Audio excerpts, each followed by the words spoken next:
Il-2 Starmovik merupakan pesawat tempur Soviet era Perang Dunia II yang mulai diperkenalkan ke publik pada tahun 1941.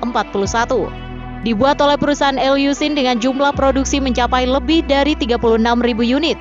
Pesawat ini dipersenjatai dengan dua meriam kaliber 23 mm, dua senapan mesin 7,6 mm, dan satu senapan mesin berat 12,7 mm di belakang pilot.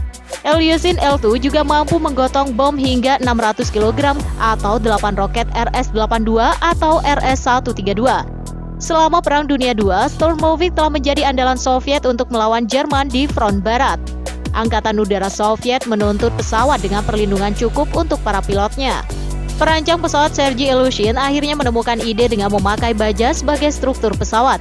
Dari itulah, maka muncul Il-2 Starmovik yang pada akhirnya memiliki berat take-off pesawat sekitar 5 ton saja.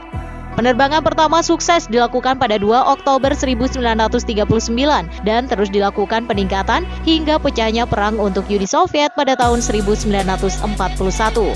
Walau lulus uji pabrik pada tahun 1940, militer Soviet awalnya masih ragu-ragu untuk menggunakannya secara penuh.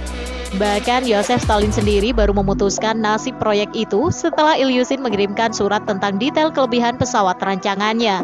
Akhirnya pesawat ini mulai muncul pada bulan-bulan sebelum perang berakhir. Dari tahap awal perang, pilot Il-2 Starmovik akan melakukan dukungan jarak dekat untuk melawan serangan Blitzkrieg ala Jerman.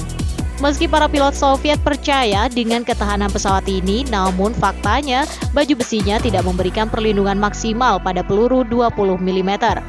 Bahkan media BBC sempat menulis jika menjadi penembak belakang di Starmovik adalah seperti mendapat hukuman mati, sehingga Uni Soviet akhirnya mengisinya dengan orang-orang dari Gulag.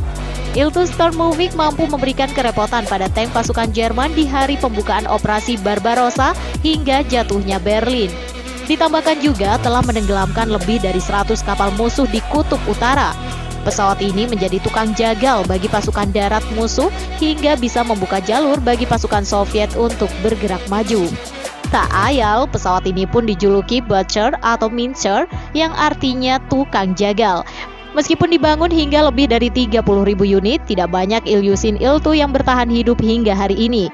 Pada tahun 1941 hingga 1945 dilaporkan sebanyak 26.600 unit pesawat telah hilang.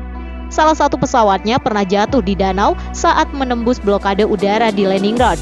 Hampir 40 tahun pesawat itu akhirnya ditemukan dan dibeli oleh kolektor asal Amerika lalu disumbangkan ke Pima Air and Space Museum di Tucson, Arizona, Amerika. Il-2 Starmovik secara sistematis menekan pasukan darat dan secara bertahap memenangkan superioritas udara. Ilyushin Il-2 Starmovik layak mendapat tempat terhormat di kalangan pesawat serang darat, seperti pesawat tempur ikonik dan terkenal, Spitfire dan Flying Fortress yang banyak membantu mengalahkan rezim Nazi.